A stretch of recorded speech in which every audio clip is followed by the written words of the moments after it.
감사합니다. 한석현 목사님과 부목사님의 은혜로운 설교 말씀에 늘 감동과 도전을 받으며 예배드린 자리에 있다가 이렇게 강단에서 말씀을 전하는 자리에 서게 되니 두렵고 떨리고 부담되는 마음입니다. 부족한 저에게 하나님의 말씀을 전할 수 있는 기회를 허락해 주신 하나님의 은혜에 감사드리고, 또한 존경하는 한석현 목사님과 본한인교회 당회원 장로님들과 또 교우 여러분께 감사를 드립니다. 얼마 전에 한국에 있는 아내의 친구가 보내준 재미있는 카톡 사진을 보게 되었습니다. 그것은 작년 겨울에 한국에서 유행했던 일명 없다 시리즈였습니다. 그 사진을 보신 분도 계시겠지만 이렇습니다. 내용은 10대에는 철이 없다, 20대에는 답이 없다, 30대에는 집이 없다, 그리고 40대는 돈이 없다, 50대에는 일이 없다, 60대에는 낙이 없다, 70대는 이가 없다, 80대는 처가 없다, 90대는 시간이 없다, 100대는 다 필요 없다. 제가 이 사진을 인터넷에서 보면서 또 재밌는 댓글들도 많았습니다. 어떤 사람들은 참 할 일 없다, 또 어떤 사람은 어이없다, 또 어떤 사람은 저는 그래서 뺄 말이 없다 이렇게 생각했는데요. 혹시 이 중에 나는 주님 외에 다 필요 없다 라고 생각하신 분이 계시다면 이미 100세의 영성에 이르셨으므로 하늘나라에 가실 수도 있겠지만, 그렇다 하더라도 또 하나님께서 천국에 미리 가 계시면 또 당황해 하시니까 하나님 부르시면 가야겠습니다. 이 없다 시리즈를 보면서 각 인생의 시기마다 필요한 것이 없어서 아쉽고 안타까운 마음을 이렇게 재치 있는 유머로 승화시켜서 많은 사람들의 입에 화제가 된 것 같습니다. 그런데 잠깐 생각해 보면 이 없다라는 것이 우리의 삶에 아쉬움으로만 끝나는 것이 아니라 어떤 사람에게는 불안으로, 또 어떤 사람에게는 두려움으로, 또 어떤 사람에게는 이 없는 것이 강한 집착으로 나타나기도 합니다. 오늘 말씀을 전하고자 하는 그 내용은 이 없는 것에 집착했던 한 사람, 야곱의 이야기입니다. 오늘 함께 봉독한 말씀 창세기서 32장 3절에서 12절까지가 본문 말씀이지만, 오늘 저는 창세기 32장과 33장에 걸쳐서 나타나는 야곱의 인생의 전반적인 부분을 살펴보고자 합니다. 둘째로 태어난 야곱은 장자권이 없었습니다. 그래서 장자권에 집착을 했고, 눈이 어두워져서 잘 보지 못하는 아버지 이삭을 속이고, 또 배고픔을 참지 못하는 형 에서를 속였습니다. 그래서 장자의 축복을 자신이 받았고, 그리고 나서 형 에서가 무서워서 도망을 가게 되었습니다. 그래서 외삼촌 라반의 집에서 타향살이 머슴살이의 20년의 세월을 보냈습니다. 그리고 그토록 원하던 장자의 축복을 받고 집으로, 고향으로 거부가 되어서 돌아오는 발걸음이 오늘의 본문 말씀의 내용입니다. 그런데 야곱에게는 평안이 없었습니다. 저는 오늘 본문 말씀을 통해서 첫 번째로 야곱의 두려움을 다루시는 하나님에 대해서 은혜를 나누고자 합니다. 좀 더 구체적으로 말씀드린다면 설교 말씀의 제목처럼 야곱의 터닝 포인트가 첫 번째는 감정의 터닝 포인트입니다. 두려움에서 평안으로. 오늘 본 말씀의 창세기 32장 7절 말씀을 보면 고향으로 돌아가는 야곱의 마음이 생생하게 묘사되어 있습니다. 야곱이 심히 두렵고 답답하여 자기와 함께한 동행자와 양과 소와 낙타를 두 떼로 나누고라고 기록되어져 있습니다. 그동안 삼촌 라반의 집에서 종살이하면서 고생스럽게 생활했던 이방 생활을 정리하고 부자가 되어서 고향으로 돌아오는데 야곱의 마음에는 두려움이 가득했습니다. 발걸음이 행복하고 가볍고 즐거운 것이 아니라 불안하고 걱정하고 두렵고 답답한 마음이었습니다. 장자권을 뺏긴 형 에서가 죽이려고 달려들 것만 같아서 밤에 잠을 이룰 수가 없었습니다. 에돔 땅에 사는 형 에서는 이미 400여 명의 무리를 이끌고 야곱에게 나아올 만큼 상당한 재력과 권력을 지닌 부족장이 되어 있었습니다. 형 에서가 마음만 먹으면 자기 자신의 목숨과 또한 가족의 목숨을 빼앗아 갈 수 있는 이러한 위급한 상황이었습니다. 그래서 야곱은 꾀를 내어서 자신의 무리를 두 그룹으로 나누고 형 에서가 한 그룹을 치면 한 무리는 도망가리라라고 생각했습니다. 그리고 자신은 두 번째 그룹에서 제일 마지막에 가장 안전한 곳에 위치하고 있었습니다. 이러한 야곱의 행동은 야곱이 형 에서를 만나기를 얼마나 두려워하는지, 얼마나 무서워하는지를 잘 보여주고 있습니다. 이와 같은 야곱의 두려움은 어디서 오는 것일까요? 야곱은 누구보다도 자신이 왜 두려움에 떨고 있는지를 잘 알고 있었습니다. 11절 말씀을 보면 형 에서가 자신과 자신의 가족들을 칠까 겁이 난다라고 이렇게 고백하고 있습니다. 사람은 누구나 신변의 안전의 위협을 느끼면 두려움이 찾아옵니다. 인간의 가장 기본적인 욕구가 안전의 욕구이기 때문에 몸과 마음이 안정되지 않고 신분이 안전되지 않으면 불안과 두려움을 피할 수가 없습니다. 우리는 성경 본문에서 사용하고 있는 두려워하다라는 단어를 주목하여 볼 필요가 있습니다. 두려워하다는 히브리어로 야레라고 하는데 여기에는 더블 미닝이 있습니다. 하나는 경외하다라는 뜻이고 다른 하나는 무서워하다라는 뜻입니다. 즉 하나님을 경외하는 것도 다른 무언가를 무서워하는 것도 모두 야레라는 단어를 사용합니다. 다시 말해서 인간은 하나님을 경외하는 존재이거나 그렇지 않으면 하나님 이외의 다른 것을 무서워하는 존재라는 것입니다. 인간의 마음에 두려움이 엄습해 오는 것은 하나님을 경외하지 않는 것, 하나님의 말씀으로부터 떠나 있는 것, 불순종의 삶을 사는 것과 관계가 있습니다. 인간이 느낀 최초의 두려움은 창세기 3장 10절의 말씀에 기록된 대로 아담과 하와가 에덴 동산에서 선악과의 나무 열매를 먹고 두려움에 하나님의 낯을 피하여 동산 나무에 숨었던 것입니다. 그때 하나님은 아담아 내가 어디 있느냐라고 물으셨고 아담은 내가 동산에서 하나님의 소리를 듣고 내가 벗었으므로 두려워하여 숨었나이다라고 고백하고 있습니다.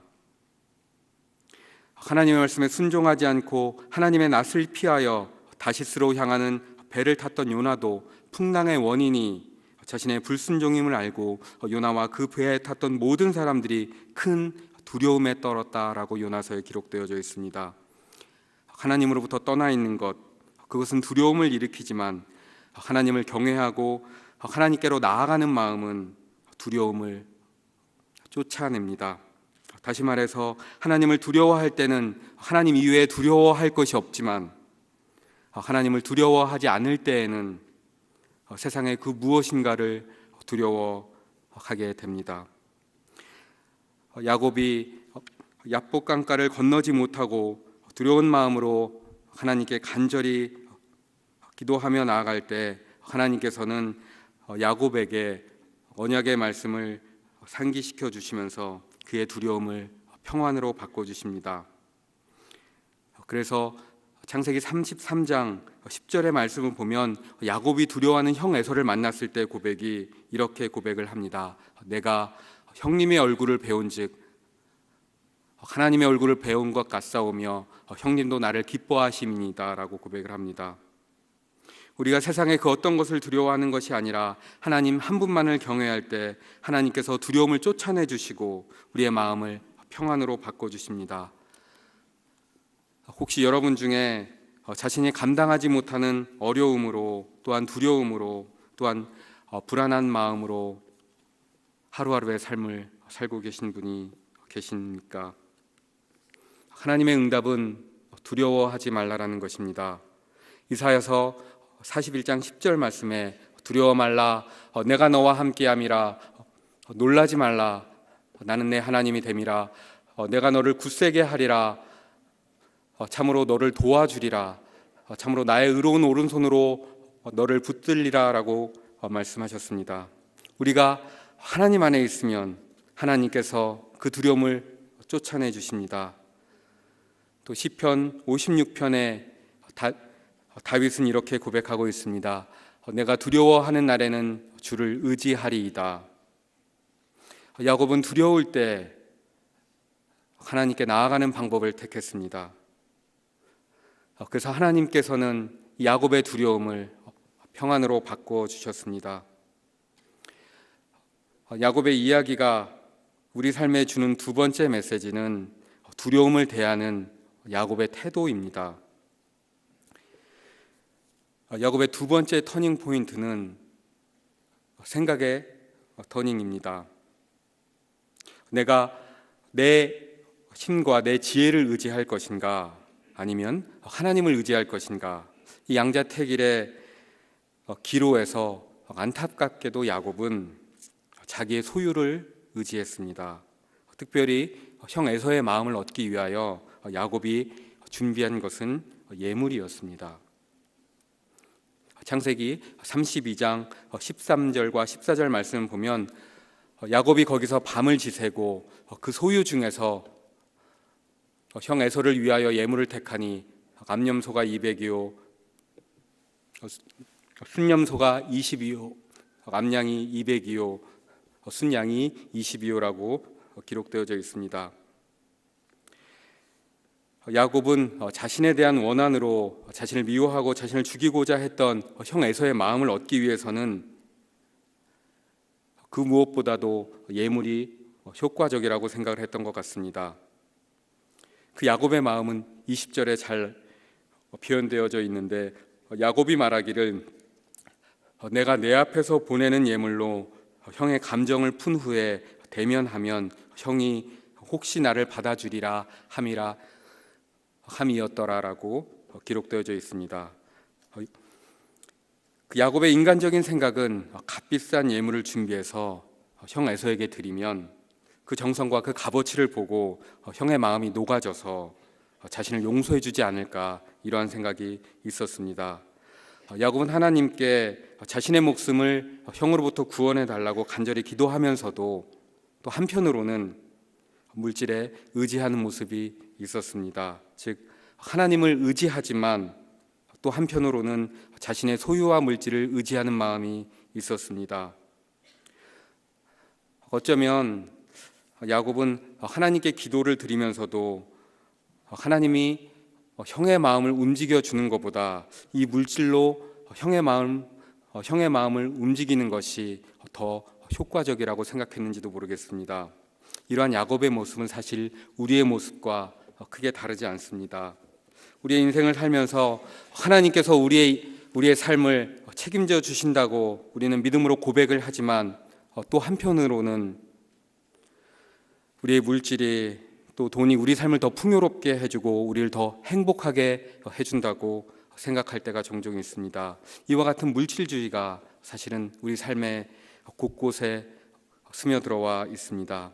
우리의 자녀들이 전공을 택할 때에도 자신이 하나님으로부터 받은 은사와 달란트와 자신이 공부하고 싶어하는 그것을 전공으로 택하도록 우리가 도와주는 것이 아니라, 그래도 이왕이면 취직이 잘 되고 그래도 이왕이면 경제적으로 넉넉할 수 있는 전공을 택하기를 원합니다. 또한 심지어 결혼 배우자를 택할 때에도 그 사람을 내가 진심으로 사랑하는가 아닌가, 이것도 중요하지만 그 사람의 경제적인 능력이 더 중요하게 생각될 때가 있습니다. 우리는 그러한 시대에 살고 있습니다. 이는 물질이 우리 삶을 책임져 줄 것이라는 생각이 있기 때문입니다. 돈이면 무엇이든지 다 할 수 있을 것 같아 보이는 세상에 우리가 살고 있기 때문에 그렇습니다. 서울의 서천석 신경정신과 의사 선생님의 이야기는 이처럼 물질의 힘에 눌려서 위축된 마음으로 살아가고 있는 우리들에게 중요한 메시지를 던져주고 있습니다. 이 시간에 함께 보도록 하겠습니다. 돈과 행복이 전혀 관련이 없다고는 할 수는 없지만 행복은 돈으로만 살 수 있는 것이 아니라는 말씀에 동의합니다. 그리고 한 걸음 더 나아가서 하나님을 믿는 신앙 안에서 생각해 보면 우리의 인생의 행복의 주관자도 물질을 다스리시는 이도 하나님이시라는 사실입니다. 우리의 신앙이 왜곡되면 하나님 그분보다도 하나님이 허락하실 복에만 초점을 맞출 수 있습니다. 물질주의에 왜곡된 신앙은 우리의 믿음의 궁극적인 목적을 하나님께 두지 않고 나의 생활의 안정과 축복된 삶에 빠지게 됩니다. 즉 우리의 기도가 하나님의 이름을 이용해서 우리의 필요와 우리의 욕심을 채우는 도구로 변질되게 됩니다. 이러한 대표적인 사례가 성경에서는 야곱이었습니다. 장자권의 축복에 집착을 했기 때문에 야곱은 고단한 삶을 살아야 했습니다. 그리고 자신이 모은 재산으로 형의 마음을 녹일 수 있을 거라고 생각을 했습니다. 그러나 말씀을 보면 형 에서의 마음이 풀린 것은 야곱이 준비한 예물 때문이 아니었습니다. 에서가 야곱의 무리를 만났을 때 동생 야곱이 준비한 예물을 본 에서의 고백이 이렇게 나타나 있습니다. 창세기 33장 9절 말씀에 보면 에서가 이르되 내 동생아 내게 있는 것이 족하니 내 소유는 내게 두라라고 이야기합니다. 야곱이 예물을 택하여 준비하기 전에 먼저 하나님께서 에서의 마음을 움직여 주셔서 에서의 마음속에 있는 원한이 사라지게 하시고 미움이 사라지게 하시고 화해의 마음을 먼저 불러일으켜 주셨습니다. 이 사건을 통하여 야곱은 자신의 힘으로 또 자신의 지혜로 또 자신이 가진 소유로 하는 것보다 하나님의 방법이 더 쉽다라는 것을 깨달았습니다.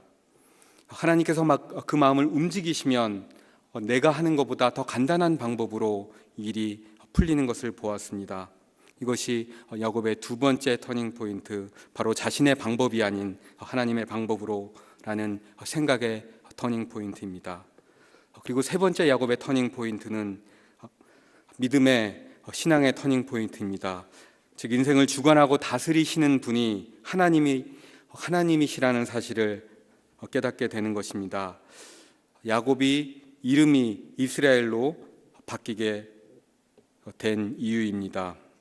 야복강에서 하나님의 사람 또 하나님의 천사와 만나서 씨름해서 이겼다는 이 이야기는 창세기 32장 후반부에 나옵니다.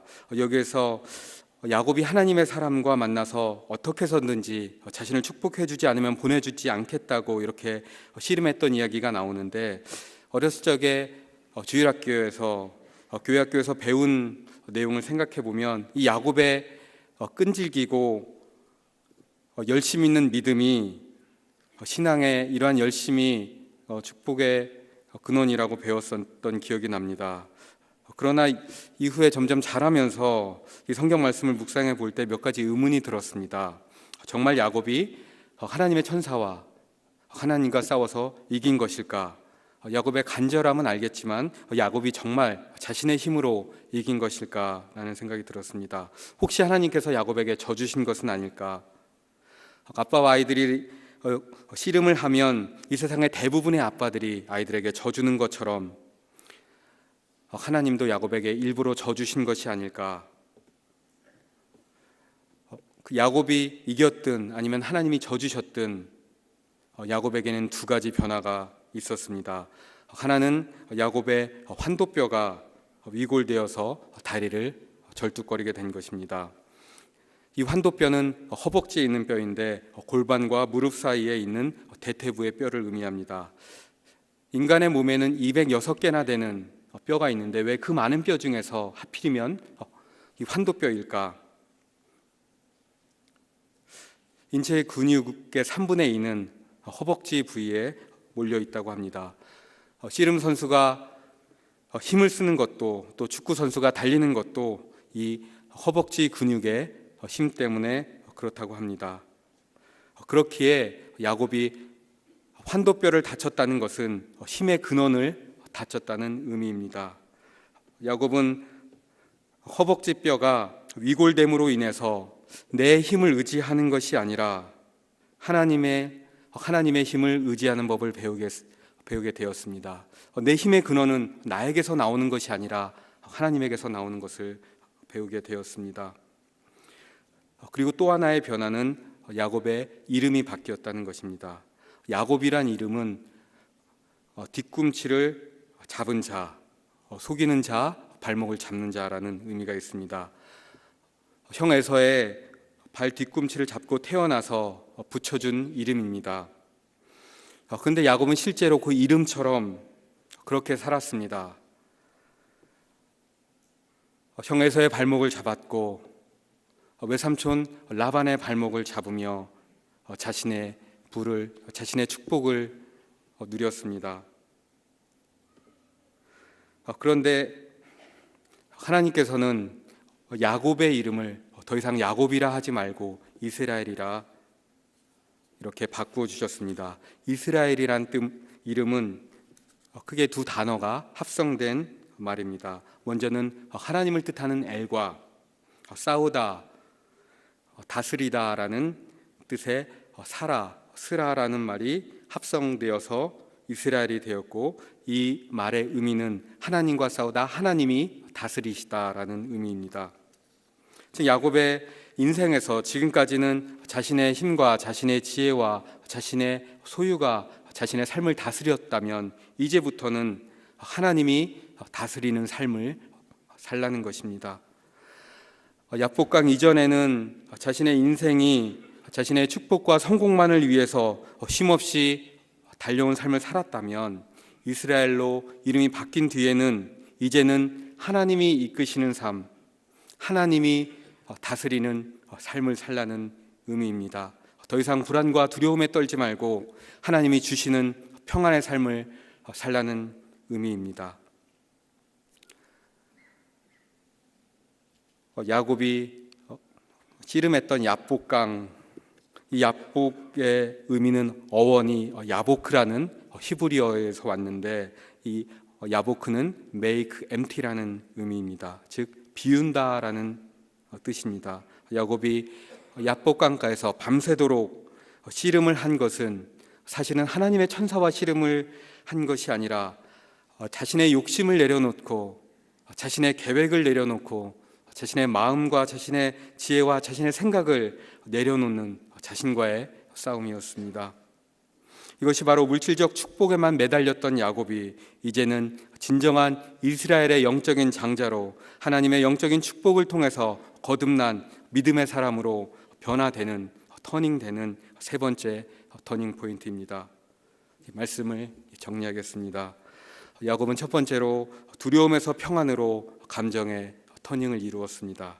그리고 두 번째로 자신의 물질과 자신의 힘과 자신의 능력을 의지했던 것에서 하나님의 방법이 더 쉽다는 생각의 터닝을 경험하였습니다. 그리고 세 번째로 자신이 주관하는 인생에서 하나님이 다스리는 인생으로 터닝을 하게 되었습니다. 이와 같은 야곱의 터닝 포인트에서 저희들에게 더욱 은혜가 되고 감사한 것은 그 시점에 있습니다.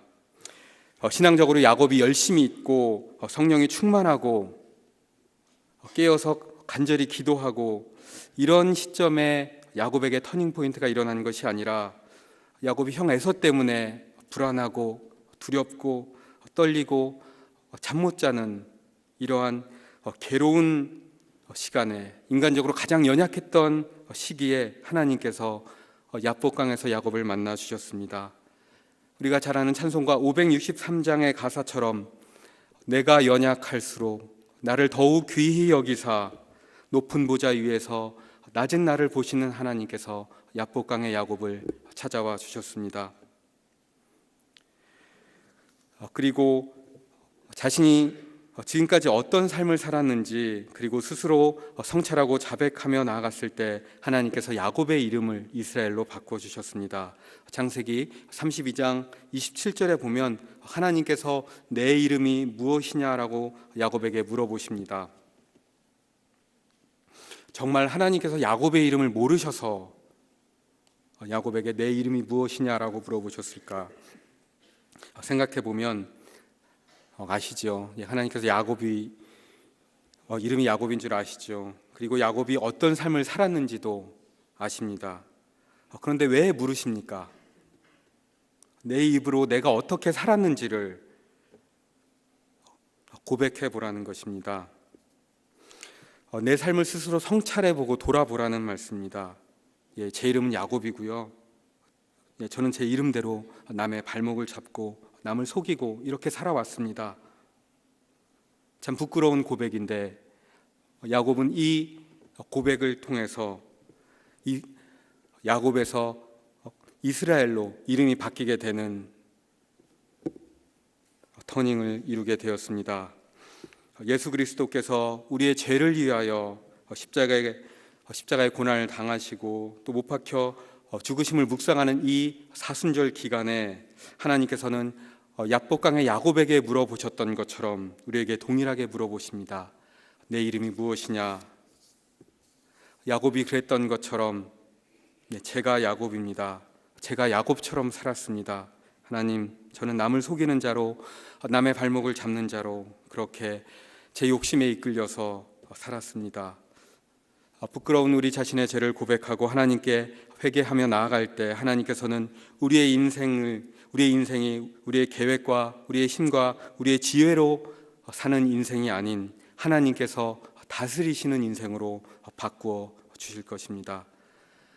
야곱의 터닝 포인트가 예수 그리스도의 십자가를 묵상하며 보내는 사순절 기간에 우리 삶에 재현되기를 주님의 이름으로 축원합니다. 아멘. 기도하시겠습니다.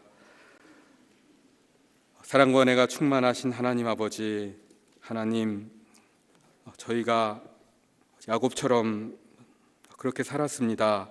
인간적인 생각에, 인간적인 욕심에 이끌려서 하나님의 뜻을 잘 헤아리지 못하고 또 하나님의 사랑을 실천하지도 못하고 예수님의 십자가의 은혜를 깨닫지도 못하고 예수님의 십자가의 고난을 외면하며 또 주님의 영광을 가리우며 그렇게 살았습니다.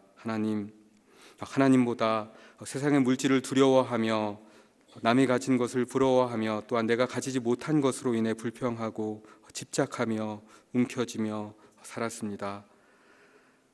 사랑의 하나님, 야복강에서 두려움과 불안에 떨었던 야곱을 만나 주셨던 것처럼 세상의 근심과 불안과 두려움 속에 살아가는 우리들의 삶에 찾아와 주셔서 우리를 만나 주시옵소서. 야곱에게 허락하셨던 감정의 터닝, 또한 우리의 생각의 터닝, 우리의 믿음의 터닝이 있도록 저희를 도와주옵소서. 하나님 위의 것을 두려워하는 마음으로, 하나님을 경외하는 마음으로 바꿔주시사 우리에게 참된 예수님의 평안을 허락하여 주시옵소서.